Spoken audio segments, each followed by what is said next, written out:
ও তো সেই কুলাঙ্গার, ও তো ওই অপদার্থ, ওই জালেম যে তার মায়ের চিকিৎসায় বড় ভাইয়ের সাথে ভাগ করে। তার গরিব ভাইয়ের দুইটা ছেলে মেয়ে নিয়ে দিন কষ্টে পার করে। সে ঢাকা শহরে নিজের ফ্ল্যাটে থাকে, ঢাকা শহরে নিজের বাড়ি আছে, সে চিকিৎসায় মায়ের সাথে ভাগ করে ভাইয়ের। তা কোন ভাই গরিব ভাইটার সাথে ভাগ করে? আমাকে বলছে যুবককে নসিহত করতে। তো যুবক হচ্ছে তো ও যে তার মা পেটের নিচে তাকেই চেনে না। আল্লাহকে তো দেখা যায় না। আল্লাহকে কি দেখা যায়? কিন্তু মাকে তো দেখা যায়। যুবক হচ্ছে ও যে তার বউয়ের কষ্টে কাজা দেয়। আরে তোর ভাবি জানিস, একটা মানে যেমন চাইছি আল্লাহ তেমন দিছে, জানি না কি ভালো কাজ করছি। পেটে যখন বাচ্চা ছিল কি যে কষ্ট, তারপর আমার কষ্ট দেয় নাই। আহারে কষ্ট যদি দেখতি, কিন্তু সে নিজে তার মায়ের পেটে ছিল এরকম।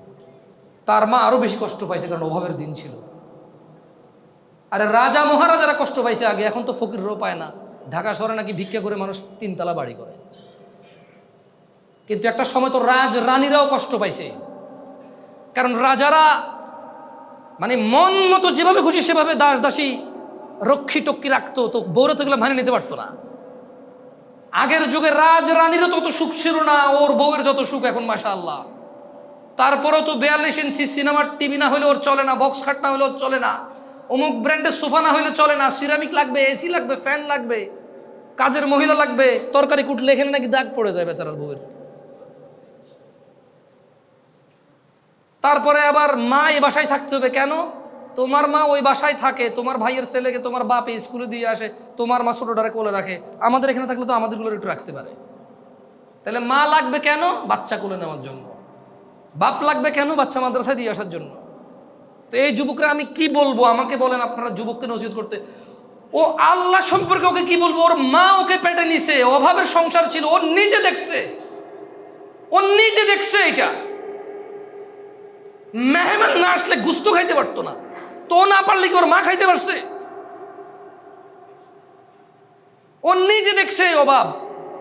ও দেখছে ওর মা ওর বাপের মায়ের চোটে এই ঘর ফালাইয়া 2 ঘর দৌড়ায় যায়, আরেক ঘরে যায় ঢুকছে, ওর বাপ ওইখান থেকে দৌড়া নিয়ে আসা ওর মায়ের আবার মারছে। ও দেখছে এই কষ্ট, ও এই কষ্ট দেখছে ওর মায়ের।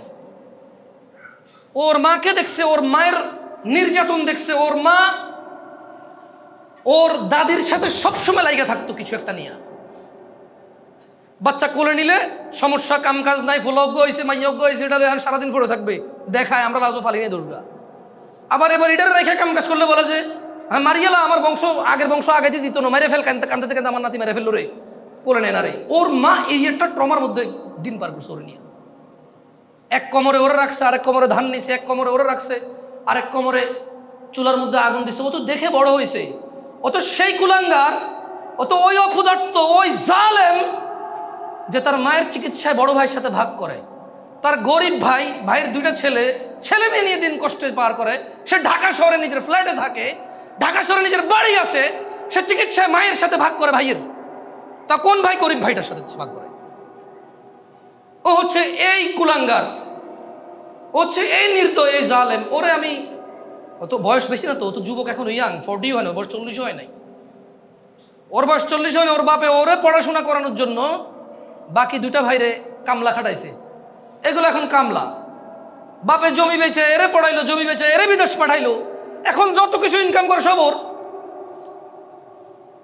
আবার ঘর ভিটা ওর বাপের 60 সিমেল, 5 কাঠা, এইখানে 4 ভাইয়ের ভাগের মধ্যে ও 1 ভাগ রেখে দিয়েছে। বরং চাইতেছে যে ভাইদেরকে টাকা দিয়ে ওটা পুরোটা নিয়ে নেবে, সে ডুপ্লেক্স বাড়ি করবে সে ওখানে। মাঝে মধ্যে যায় তো শীতকালে একটু গরমে ছুটিতে যায় 2-1 দিনের জন্য।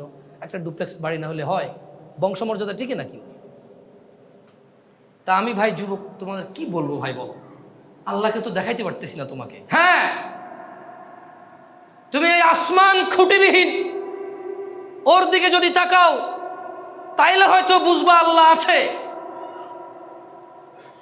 তুমি এই আলো যেটা চোখে দেখা যায় না, অথচ সবাইকে দেখতে সাহায্য করে, এ পুরো পৃথিবী আলো ছাড়া আলোহীন।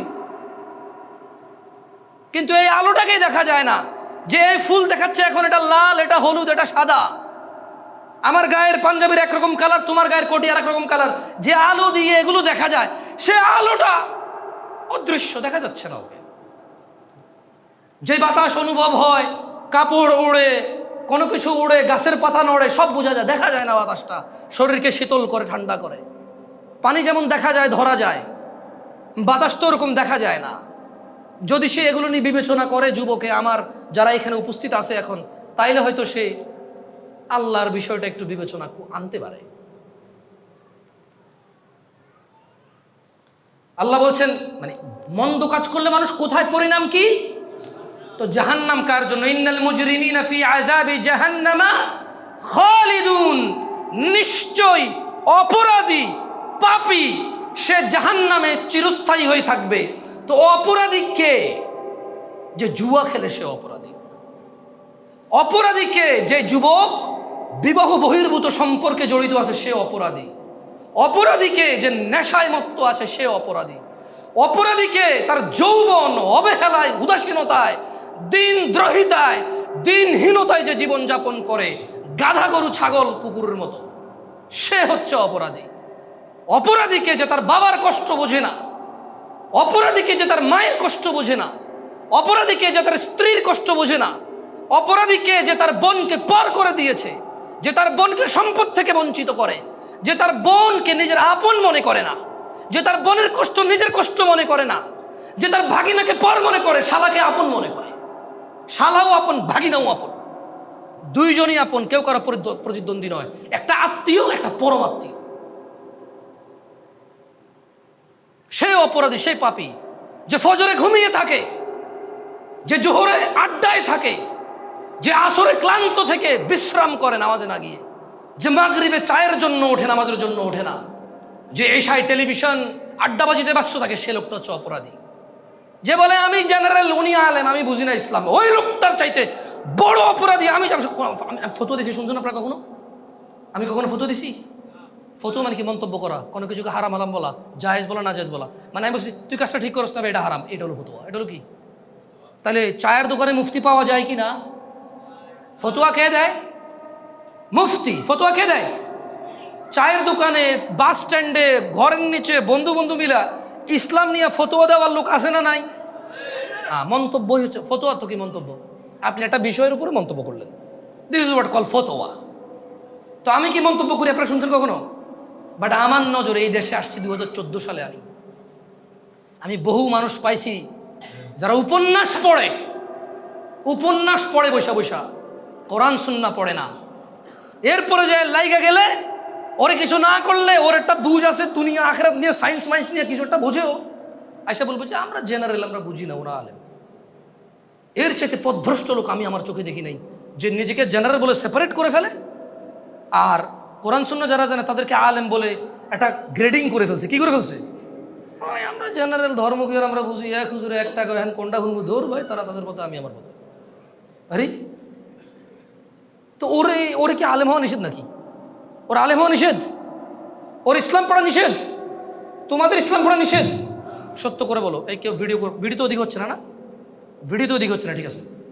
কারা কারা দেখে সুন্দর করে মানে কনফিডেন্ট আছে যে আমার পড়া শুদ্ধ, আমি চাইলে এখানে মাইকে এসে পড়তে পারবো, আমার পড়া শুদ্ধ? হাত তোলেন তো। কোরআন দেখে পড়তে পারেন শুদ্ধভাবে, হাত তোলেন। হ্যাঁ হ্যাঁ, মাশাআল্লাহ, নামান সাচ্ছি, হয়েছে বাপরে। তো বাকিদেরকে নিষেধ। জীবনে কোথাও শুনছেন কোম্পানির মালিক আর পিয়নের বেতন এক হয়? মানে মালিক যা পাইছে পিয়ন তাই পাইছে, এরকম হয়? কখনো শুনছেন? কখনো শুনছেন ডিএজির বেতন আর হাবেলদারের বেতন এক হয়? কখনো শুনছেন কোম্পানির ঊর্ধ্বতন ম্যানেজার আর হলো যে এই যে চা নিয়ে আসে বা ক্লিনার, তার বেতন এক হয়? যদি এক হয়, কেউ কি ওই কোম্পানির ক্লিনার হওয়াটাকে সৌভাগ্যবান মনে করবে না? করবে কি না?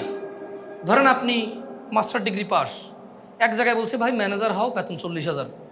আরে বলতেছে যে আমার কোম্পানিতে চলে আয় ভাই, আমি কোম্পানির সিইও, মাসে 5 লাখ টাকা বেতন নেই, তুই চাটা এনে দিবি, তোরও 5 লাখ দিব ভাই, আমরা মানে এক জায়গায় থেকে 2 রকম বেতন নিব না ভাই। তো এই মাস্টার ডিগ্রি পাস লোক কি 40,000 বেতনে যায় ম্যানেজার হবে, নাকি 5 লাখ টাকা বেতনে যায় পিয়ন হবে? কি হবে? তো খায়রুকুম মান তাআল্লামাল কুরআন ওয়া আল্লামা। তোমাদের মধ্যে অ্যামংস ইউ, তোমাদের মধ্যে ওই ব্যক্তি উত্তম, কম বেশি বলে না কিন্তু, বলছে তোমাদের মধ্যে ওই ব্যক্তি উত্তম যে শেখে এবং যে শিখায়। আরে ওয়াল্লাহি হাদিসে কোনো পার্থক্য করে নাই। হ্যাঁ, ভিন্ন ভিন্ন মর্যাদা আছে। আমি যারা শিখাচ্ছি সে যা পড়ে সেটা সওয়াব আমার আসবে, সেটা সব কি আমরা আসবে, এটা ভিন্ন ভিন্ন আছে। এবারে সে যারে শিখাবে তারটা সে পাবে, এই দুজনেরটাই আমি পাবো, কারণ আমি এটা শিখেছি। MLM বুঝুন তো, MLM শেখ হাসিনা বন্ধ করে দিয়েছিল যে হাজার হাজার মানুষের টাকা মারি গেছে। হ্যাঁ, এক শ্রেণীর হুজুররাই বাইরে ছিল তখন, বাইরে বলছে যে টাকা দাও, জমি কিনে ডাবল করে দেবো, গাছ লাগাবো, মাছ লাগাবো, ওই করবো সেই করবো। একবারে পাবলিক মহিলারা দুলা ভাইয়ের কথায় জামাইয়ের বিদেশে একটা ডিপিএস ডুপিএস সুদ মুদে যা জমা রাখছে সব আইনা না জানাইয়া বোন থেকে ভাই থেকে হাওলাত নিয়ে দিছে, সব গায়ে। হ্যাঁ, এখন জামাই বলতেছে তোর আমি তালাক দিব, তুই কার লগে প্রেম করছিস, পরকিয়া করছিস, ওরা টাকা দিয়ে দিছিস। দুলা ভাই বলতেছে কখন শালি তুমি আমার কখন টাকা দিছো, এরকম তো কোনো কথা নাই। এই তোমরা কি দেখছো আমার টাকা দিছে? কয় না। কারণ দুলা ভাই তো বলছে কাউরে কইস না, ওই কাউরে কয় নাই। হ্যাঁ, তো যারা MLM-টাকে ভালো করে বুঝেছে, আফসোস তারাও খায়রুকুম মান তাআল্লামাল কুরআন ওয়া আল্লামাকে বুঝে নাই। অথচ ওইটা ছিল ফেক, এটা হচ্ছে রিয়েল।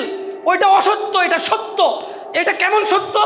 এটা চিরন্তন সত্য, যে আমি যারা শিখাবো, সে যারা শিখাবে, সে যারা শিখাবে আমার পর্যন্ত এসে পৌঁছাবে। তাইলে যারা আপনারা কোরআন দেখে পড়তে পারেন না, আপনাদের জন্য কি নিষেধ ছিল কোরআন পড়া? এখনো কি নিষেধ? নাকি জেনারেল আর আলেম? আপনি জেনারেল না?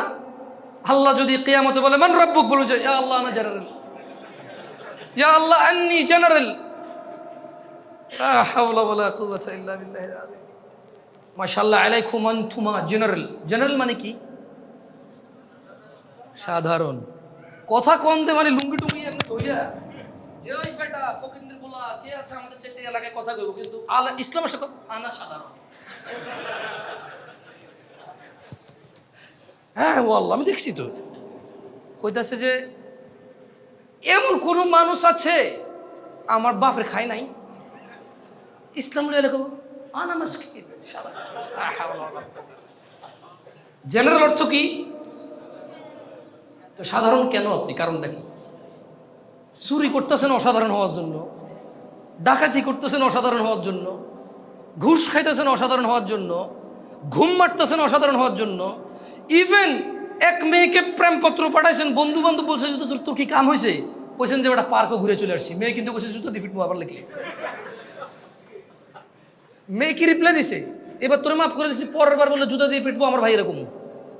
বন্ধু বান্ধবরা কি বলছেন, না এটা আমার টাইপের না, গেছি পার্কে পুরকে ঘুরছি, দেখলাম যে না খ্যাত, বাদ দিয়ে দিছি। এটা আপনি কেন বলছেন বন্ধুদেরকে? অসাধারণ হওয়ার জন্য, মানে ইউ হ্যাভ সাম কোয়ালিটি। মেয়ে পটানোর, কি পটানোর? আপনি সামটাইম বলেন যে আই এম আ মেশিন, ভাই I am not human anymore, because I know some ways, I have some ideas that are কারো কাছে নাই। আই এম আ মেশিন ভাই, মেয়ে পটানোর মেশিন আমি। হ্যাঁ, তো কেন এটা বলেন বন্ধুদেরকে? অসাধারণ হওয়ার জন্য। বলেন তো খায়রুকুম মান তাআল্লামাল কুরআন ওয়া আল্লামার অর্থ কি?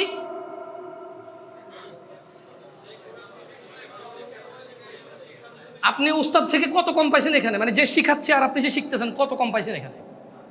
হ্যাঁ, ইসলামের চাইতে বেশি ইনসাফ কেউ করতে পারে না। ইসলামের চাইতে বেশি ইনসাফ কেউ করতে পারে না। উস্তাদ যে সময় দিচ্ছে, শিক্ষক ছাত্র সেই সময় দিচ্ছে। সো আল্লাহ উভয়কে উত্তম বলেছে। কি বলেছে? কোরআন শিখবো কিনা? আপনাদের এটা কোনো ব্যবস্থা আছে? মানে কিভাবে? না না না, ওইটা না, মানে যারা জেনারেল বা নিজেদেরকে যারা সাধারণ বলে আর কি। হ্যাঁ, মানে পাঁচতলা বাড়ি আছে, শুধু ইসলামের কাছে সাধারণ আর কি। ওরা লা ইলাহা ইল্লাল্লাহ। এখানে কারা আছেন যারা এই এরিয়ায় 20 মিনিটের মধ্যে পৌঁছাইতে পারেন? এখানে হাত তোলেন তো। মানে আপনি চাইলে 20 মিনিটের মধ্যে পৌঁছাইতে পারবেন। মাশাআল্লাহ, খারাপ না তো। ওনারা যদি ব্যবস্থা করে আপনারা আসিয়েন, শিখিয়েন কোরআন। যাই হোক ভাই, জাহান্নাম সম্পর্কে এই একটা কথা বলে বক্তব্য শেষ করে দেব। কথা বলে নেই বলে মাশাআল্লাহ বলে ফেলছি 20-30 মিনিট, আলহামদুলিল্লাহ। এটা আমার জাহান্নাম। মন্দ কাজ করলে কোথায় যাব? মন্দ কাজের পরিণাম কি? জাহান্নাম কি? আল্লাহ বলছেন ইন্না শাজারাতাজ যাকুম, নিশ্চয়ই জাহান্নাম যাক্কুম বৃক্ষ আছে। কি আছে? খাদ্য হিসাবে। কি হিসাবে? তাআমুল লিল তুআমুল আথিম, তুআমুল আথিম, তুআমুল লিল আথিম। দেখেন ভুল লিখছে, ভুল না? তুআম, তুআমুল আথিম সূরা ওয়াকিয়া, হ্যাঁ তুআমুল আথিম। তারপরে দুইটা আছে, তুআমুল লিল আথিম আছে, আবার তুআমুল আথিমও আছে। সো ইন্না শাজারাতাজ যাক্কুম, নিশ্চয় যাক্কুম বৃক্ষ, তুআমুল আথিম পাপীদের খাদ্য, কাল মুহলি ইয়াগলি ফিল বুতুন, গলিত তামার মতো। কল্পনা করা যায় জাহান্নামে কি খাবে? ঘুষের টাকা যারা গরুর গোস্ত খায়,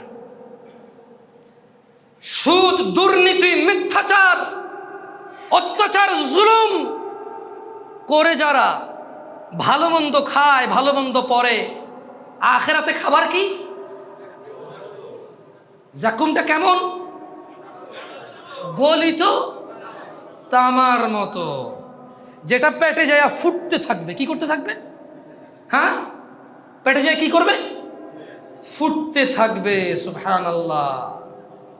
ফুটন্ত পানির মতো ফুটতে থাকবে। বলা হবে ওকে ধরো, অতঃপর তাকে জাহান্নামের মধ্যস্থলে টেনে নিয়ে যাও, তারপর তার মাথার উপর ফুটন্ত পানির আযাব ঢেলে দাও। তাইলে জাহান্নাম মানে আগুন জানতাম, জাহান্নাম মানে কি জানতাম? আজকে এখানে কি জানলাম? খাবার আছে। কি আছে? জাক্কুম। কি এটা? কেমন? গলিত তামার মতো। এরপর ধরে নিয়ে এসে কি ঢালবে? কোথায় ঢালবে? কোথায় ঢালবে? তাহলে আগুন থাকা সত্ত্বেও কেন গরম পানি ঢালতে হচ্ছে বলতে পারেন? আগুন কি কিছু অবশিষ্ট রাখবে? পুড়ে ফেলবে না? তাহলে আল্লাহ যেহেতু আগুনে আমাকে কষ্টই দিচ্ছে, তাহলে আমাকে তামার মতো গলিত জিনিস খাওয়ায়, যেটা পেটের মধ্যে ফুটতে থাকবে, আর বলবে ধরে নিয়ে আসো, মাথার উপরে গরম পানি ঢেলে দেওয়া হবে, উত্তপ্ত পানি। কারণ এগুলো আযাব। এগুলো কি? যেরকম আপনার পিড়ানো যায় আবার কাটাও যায়। পিটালে কি ব্যথা পাবেন না? একটা বড় হাতুড়ে দিয়ে বাড়ি দিলে হাড্ডিটা ভেঙে যাবে না? তো এটা কি কম কষ্টের? তাহলে এর মধ্যে কেন মানুষ ছুরি দিয়ে গলা কেটে দেয়? এর মধ্যে গুলি করতেছে মানুষ মানুষকে, ধাক্কা দিয়ে ফেলে দিচ্ছে, গাড়ির নিচে মেরা দিচ্ছে, পানিতে ফেলে ডুবাই মেরা দিচ্ছে। কষ্ট বিভিন্ন ধরনের, কি কষ্ট, কিন্তু এক একটা এক এক ধরনের কষ্ট। আল্লাহ আমাদেরকে বুঝার তৌফিক দান করুন। যুবক ভাইরা, শেখ আজকে বিয়ের বিষয়ে আলোচনা করেছে। আমি আসার সময় ভেবেছিলাম জানাবা বিচার নিয়ে বলবো, কিন্তু ওখানে এটা চলে আসছে। ওয়াল্লাহি আমি জামশেদ মজুমদার 31 বছর বয়সে এটা বিলিভ করি। আমার এখানে যারা ভাইরা বসে আছে, শুধু এখানে না, পুরো বাংলাদেশে হানাফি, শাফি, মালিকি, হাম্বলি, চিশতি, সাবরি, তরিকত, হাকিকত, মারফত, কওমি, হেফাজত, চরমনায়, আট্রসি, যেই মতাদর্শেরই হোক না কেন, আমার মতো যারা আমার যুবক ভাইরা আছে, বাপ শুকরের মাংস গালে রাইখা জমজমের পানি দিয়ে গিললে যেমন শুকরটা হালাল হয় না, বিয়ে করার উদ্দেশ্যে প্রেম করে বিয়ে করলেও বিয়ের আগের প্রেম হারাম, হারামই থেকে যাবে। যেমনটা আমি 10 টাকা চুরি করছি, এরপরে আমি চাকরি করে 10 টাকা কামাইছি, আমার আগে 10 টাকা কি? পরে আমি 10 টাকা ইনকাম করছি, এই জন্য আমার আগের 10 টাকা কি হয়ে যাবে না? বুঝাইতে পারছি প্রেমিকরা, ধার্মিক প্রেমিকরা? আল্লাহ আমাদেরকে বুঝার তৌফিক দান করুন। আমাকে যদি তোমরা বলো যে জামশেদ ভাই কষ্ট করে আসছেন, একটা নসিহত করেন, এটা মানবো। যদি এরকম জিজ্ঞেস করো, আমি কনফিডেন্স নিয়ে বলতেছি, কারণ আমাকে অনেক ছেলে পেলে পাইলে বলে যে একটা কিছু বলেন তো যেটা মানবো। আমি খুব টেনশনে পড়ে যাই যে ওরা যত শিক্ষিত মনে করতেছে, আমি তো শিক্ষিত না। একটা প্রেশার আমার জন্য যে কী কমুর, আমি নিজে তো বহুত কিছু জানি না। তো তোমাদেরকে বলি, ওদেরকেও এটা আমি বলি,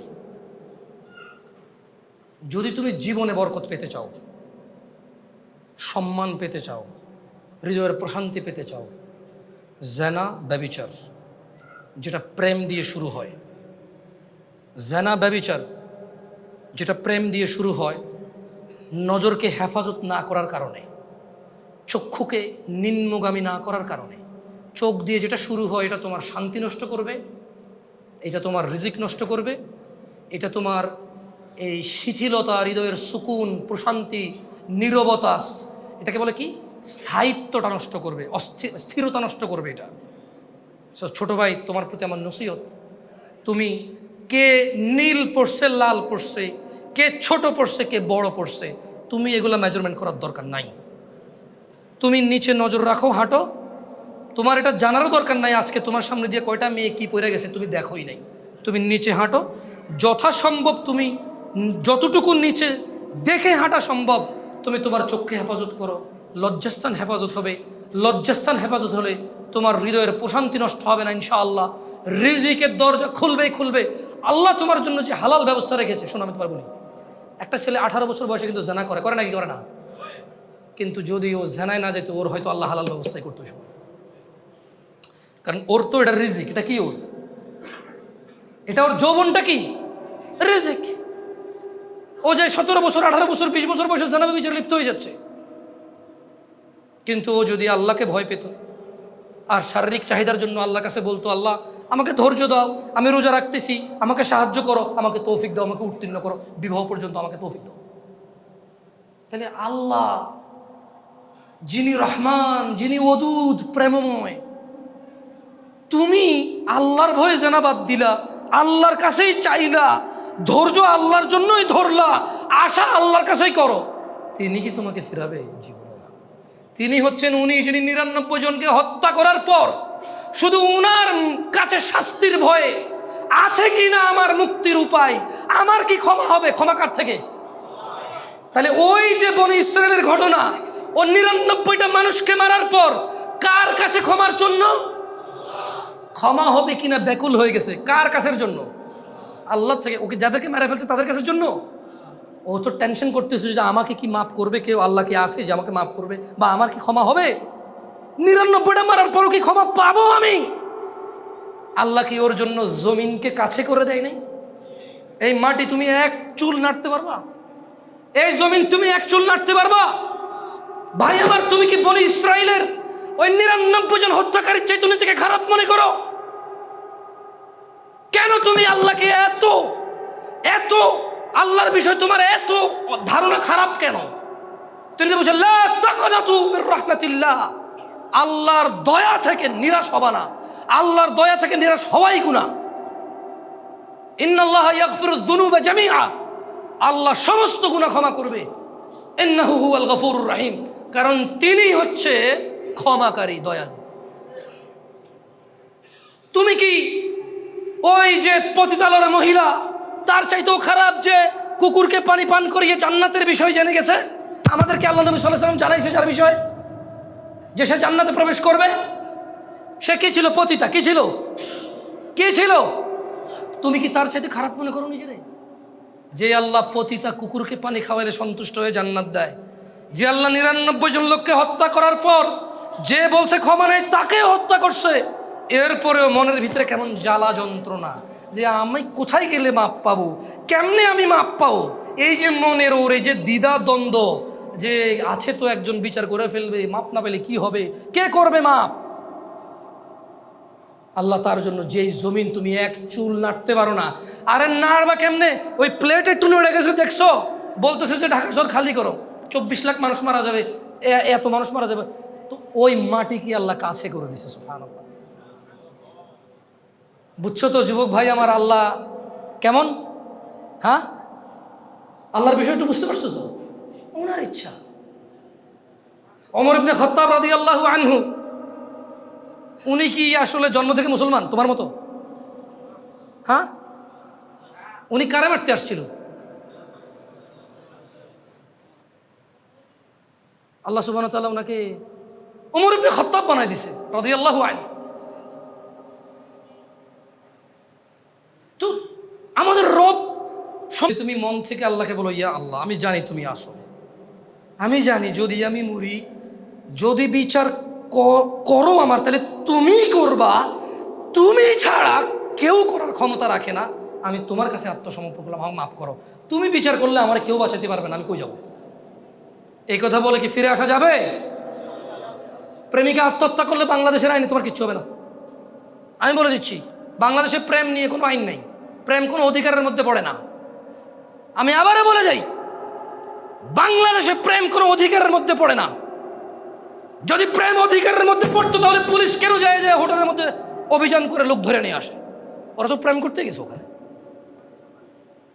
পুলিশ কেন পার্কে গিয়ে যুগলদেরকে ধরে নিউজে দেখায় দেয়, মা বাপরে ডাকে নিয়ে আসে যে নিয়ে যাও তোমার বাচ্চা, পার্কে এসে স্কুল ড্রেস পইরা প্রেম করতেছে, তাইলে ওখান থেকে বোঝা যায় প্রেম একটা অপরাধ এই দেশে। রাষ্ট্রীয়ভাবে প্রেমেরটা কি অপরাধ। তোমাকে রাষ্ট্রীয়ভাবে বলবে না, রাষ্ট্র বলবে যে তুমি ফ্রি ভাই, যা খুশি তা করো, ইউ হ্যাভ ইউর ফ্রিডম। কিন্তু তুমি পার্কে যায় মহিলাদের বসে থাকো, তোমার ধরে নিয়ে আসবে পুলিশে। তোমার প্রেমিকার সাথে প্রেম ঘনিষ্ঠ করার জন্য হোটেলে যাও, তোমার পুলিশে ধরে নিয়ে যাবে। বুঝে আসছে না, আসে নাই? তো তোমরা যারা ভয় আসো, শেখ আমি ছাড়তে চাচ্ছি, ও বলে যে আত্মহত্যা করবে, কি করবো? আরে ভাই তোর কি, ওর হায়াত না থাকলে মরে যাবে ও।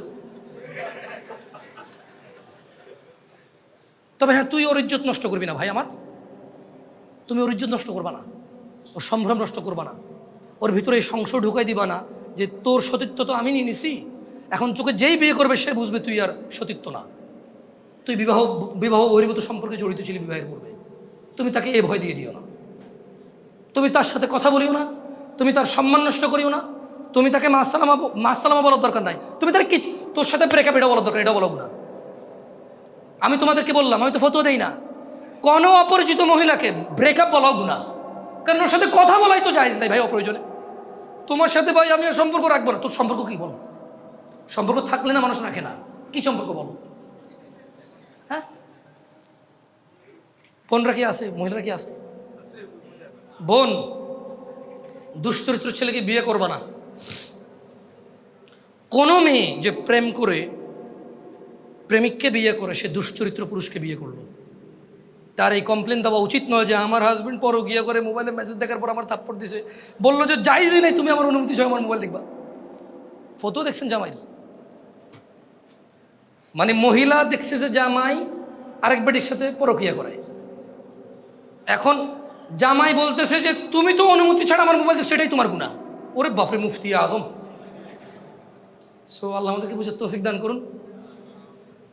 আল্লাহ সুবহানাহু ওয়া তাআলা আমাকে এবং তোমাদের সংশোধনের তৌফিক দান করুন। আমার নিজেরও বহু ভুল আছে, ওয়াল্লাহি আমি বেশি একটা বক্তব্য আসিনি এই জন্য, কারণ মানে এটা খুব মানে আল্লাহর আযাব সঙ্গে সঙ্গে চলে আসবে নিজে ঠিক নয় মানুষকে বলা শুরু করলে। কারণ 2 নম্বরে আল্লাহ পছন্দ করে মান গাশশা ফালাইসা মিন, আল্লাহর মিছে যে ধোঁকাবাজ সে আমাদের অন্তর্ভুক্ত নয়। দেখেন না আজকাল বহু হুজুর লাঞ্ছিত অপমানিত হচ্ছে, তা আমি ভয় করি এইসব মাইকে এসে কথা বলতে, যে জামশেদ মজুমদারগিরি বাইরে যাব, নিজে ঠিক না হয়ে এখানে আসা যুবক ভালো হয়ে যাও যুবক, এরপরে নিজে আরেক বেটার বউ নিয়ে ভেগে যাবে। আর এই তোমাদের বিবেক বুদ্ধি নষ্ট হয়ে গেছে। আমি শেষ করে দিচ্ছি আমার কথা। দেবর আর ভাবি এক ঘরে পাইছে, মানুষ বলে যে বিয়ে করে দে, আরে বেটা আরেকজনের বউ তুই কেমনে বিয়ে দিবি? আরে কি আশ্চর্য, পুরো গ্রামে কি কোনো হুজুর নাই? ইসলাম বুঝে কি সাংবাদিক নিউজ করে যে একসাথে পেয়ে ওদেরকে বিবাহ করেছে, কেমনে বিবাহ হইল ভাই? আরেক বেটার মেয়ে বিবাহ দেওয়া যায় না, আরেক বেটার বউ কেমনে বিবাহ দিবি? হ্যাঁ আচ্ছা ওস্তাদ, বিবাহ ধরেন তালাকি হয়ে গেছে, ইদ্যত আছে কিনা? ইদ্যতের পূর্বে বিবাহ জায়েজ কিনা? তো এই গ্রাম অঞ্চলে যতগুলো অকারেন্স হয় ধরে বিয়ে পড়াই দেয়। আরে কি আশ্চর্য, কে দিছে এদেরকে এই অথরিটি? ধর্মটা মগজে যেমনি শাস্তি দিতে মন চায় এমনি দেওয়া শুরু করে দিছি আমরা, কোরআন থেকে না নিয়ে। আল্লাহ আমাদের বুঝতে তৌফিক দান করুন। এর জন্য বেশিরভাগ দায়ী যুবকরা, পোলাপাইন ধরে বিয়ে পড়ে দেয় পোলাপাইন মুফতি। তো গ্রামে মনে করে যে ৭৩ জন কর হরাই আর খিদা করবি। তাহলে জাহান্নামের খাবার কি? এটা কেমন? মাথার উপর কি ঢালবে? কাদের ঢালবে? জাহান্নামে যায় কারা? আল্লাহ আমাদেরকে তৌফিক দান করুন অপরাধ মুক্ত হয়ে জীবন গড়ার। আকুলু কাউলি হাদা আস্তাগফিরুল্লাহ লিসাইরিল মুসলিমিন ফাস্তাগফিরুহু ইন্নাহু আল গফুরুর রহিম। আমি আল্লাহর কাছে দোয়া করি, আল্লাহ আমাকে ক্ষমা করুন, আপনাদেরকেও ক্ষমা করুন। আল্লাহ এই বক্তব্য থেকে আমাকে সংশোধন করুন, আপনাদেরকেও সংশোধন করুন। সুবহানাকাল্লাহুম্মা ওয়া বিহামদিকা আশহাদু আল্লা ইলাহা ইল্লা আনতা আস্তাগফিরুকা ওয়া আতুবু ইলাইক।